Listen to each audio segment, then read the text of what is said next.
my name is Ryan Lockery, and I'm here to talk to you about The Life Aquatic with Steve Zissou, directed by Wes Anderson. Now, as with most Wes Anderson films, there's obviously a lot you could talk about. You could talk about Wes Anderson's obsession with centering the frame on almost every shot.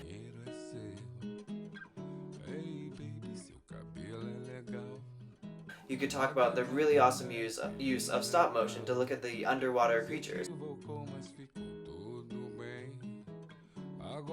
You could talk about Wes Anderson's obsession with death and grieving as motif in a lot of his major films. However, what I really want to talk about is the portrayal of women in this film, specifically how we view women, we, the audience, view women, parallels the way that Steve Zissou views women. In other words, what we see is matches what the main character sees, if that makes any sense. Now, before I begin, I'd like to mention two things. First of all, I could not figure out for the life of me how to put video clips into this video clip, so I apologize, but what it's really going to be is a collection of screenshots that are going to be used to help illustrate my point. The second thing I would like to talk about is how there will be some PG-13 images in this video, so if you're watching this in your church, I would recommend don't. There's only going to be a few, it's just a couple of screenshots because the video is rated R. The three different women I'm going to be focusing on are Anne-Marie Sakowitz, who plays the script girl, Eleanor Zissou, Steve Zissou's wife, and Jane Winslet Richardson, who plays the intrepid reporter who is along for the ride. So with Anne-Marie Sakowitz, I just wanted to point out she is the script girl, and every time we see her in the first half of the film, she is almost always topless. The fact is that all the other characters are dressed in wetsuits, and she is simply topless. Now, this isn't an overt sexualization of her, and I don't believe that this film really exploits women at the level that other films have. However, I think that every time we see her, we are in the mindset of Steve Zissou, where she's nothing really more than a pretty face and a pretty body on the ship.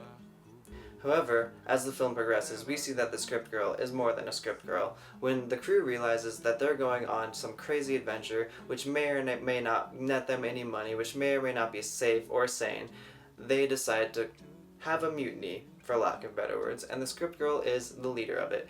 In this scene, she changes from a simply topless person who does really nothing to add to the story to someone who is leading, who is active, who is sane enough to realize, hey, maybe Steve Zissou isn't the man he used to be. Maybe it's time for us to get out before something dangerous happens. Spoiler alert, something dangerous happens.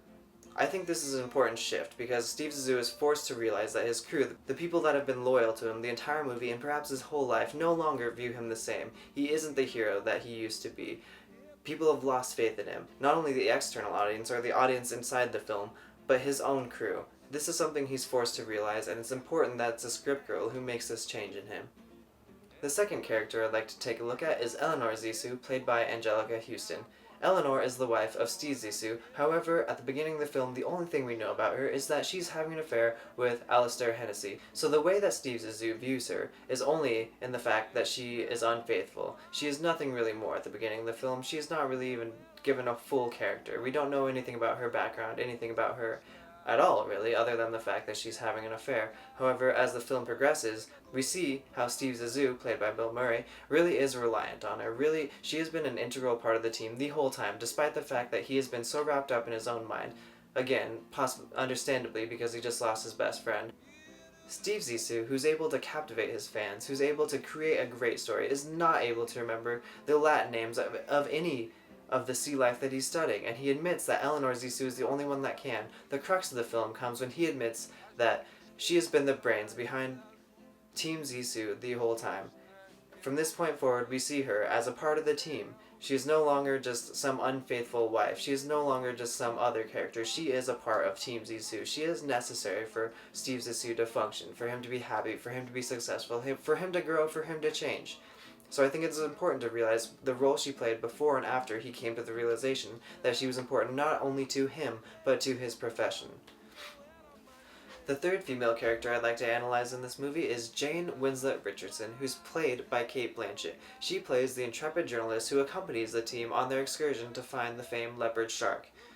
The first time we see her is when the Zissou team is out observing all of the electric jellyfish who have washed on shore. She says something, catching them off guard. And when we see her, it's the way that Steve Zissou sees her. We're not really sure who she is, what she's doing there, or even how she found her way onto the island. However, all is soon revealed, and we learn that she's a journalist who's going to write a cover story on Steve Zissou. The questions she asks are sharp, such as why his popularity in his career has declined. He expected a very soft fluff piece, and the questions he expected were something more along the lines of what's your favorite color? However, soon Steve Zissou develops feelings for her, and we see her in a more human light. And we see that she has to choose between her child or her career. This is something that many females in film have to choose between, as males in film seem to be able to do both. They can go out and have a career and have their family without having to worry or break down in tears to be able to do it. However, once we see that she could be a love interest, she becomes a more whole character. We see her reading to her child, her unborn child.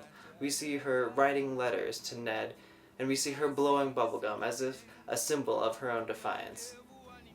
We see that she has a renewed vigor for her job, that she is writing a cover piece, and goddammit, she is going to write that cover piece, and it is going to be great.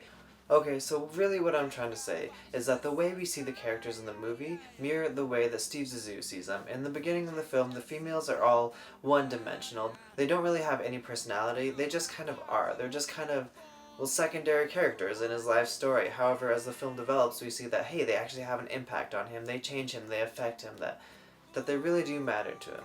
That the journalist who was writing a piece may have just reinvigorated his love for his venture, his quests, his noble ideals, and his wife, his still wife, even though she is having an affair with his rival, how she inspires him to greatness, how she is the intelligence, how she, without him, Steve Zissou really isn't the same thing. The Zissou Society really couldn't exist.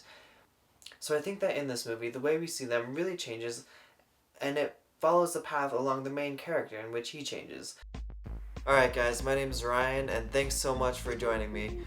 Hopefully you enjoyed the video. I had a lot of fun, and I hope you did too. Take care.